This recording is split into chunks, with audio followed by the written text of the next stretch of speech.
Tupo na Joti, mmoja kati ya watu ambao wameshiriki katika dua ya kumwombea na kuaga mwili wa msanii mkongwe wa filamu Mzee Hashim Kambi. Joti, poleni sana kwenye tasnia.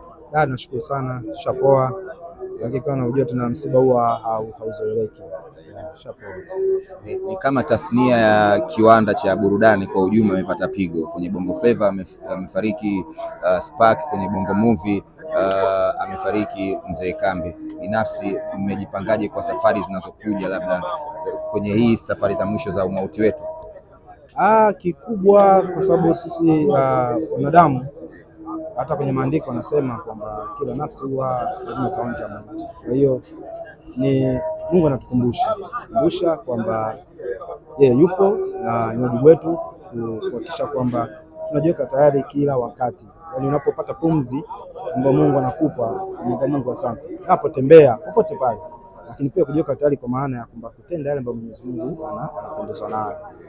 Lakini pia niseme ni kweli ni pigo kubwa kwa pande zote mbili, upande wa Bongo Flava na upande wa Bongo Movie, na kikweli nafasi zao hasa nikisema kwa upande wa mzee wetu Mzee Hashim Kambi, kikweli ni mzee wetu ambaye kikweli nisema kama ni sanaa ametendea haki vilivyo na anastahili heshima kubwa sana mzee.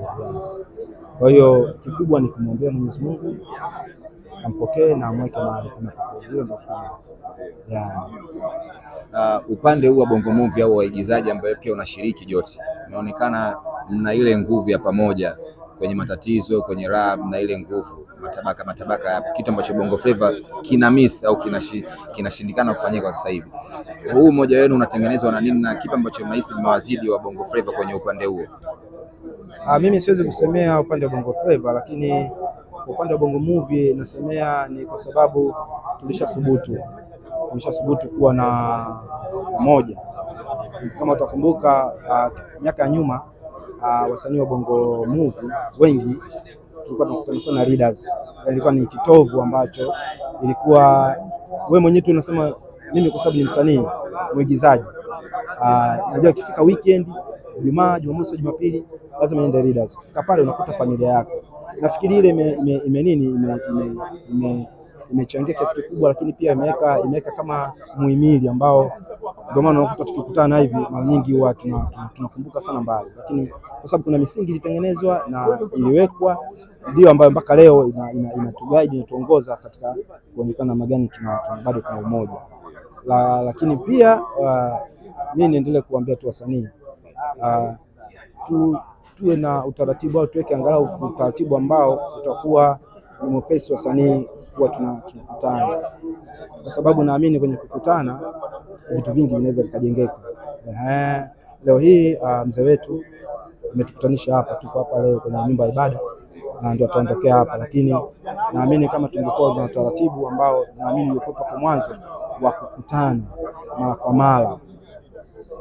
Tuko na watu wazima katika sanaa tasnia hii, tuko na vijana na rika sasa hivi tuko nalo, ambao kila mtu kwa mawazo yake tofauti tunaweza kutengeneza misingi ambayo ilikuwepo na tuendelee kuwa nayo na tusiweze kuiacha. Yes. Kwani sasa hivi huwa mkutani mara kwa mara labda, au mnakutana kwenye shida? Sasa hivi kwa sababu kiukweli sasa hivi kukutana imekuwa changamoto. Ndio maana nikasema kwa sababu kulikuwa kuna misingi ilishajengwa hapo nyuma. Hiyo ndio imekuwa kama ni sehemu ambayo ya muhimili wa sisi kukutana. Na ndio maana hata ikitokea msanii imetokea bahati mbaya aweze kwa kuumwa au kumemkuta mauti, lazima tukutane na tunaonana.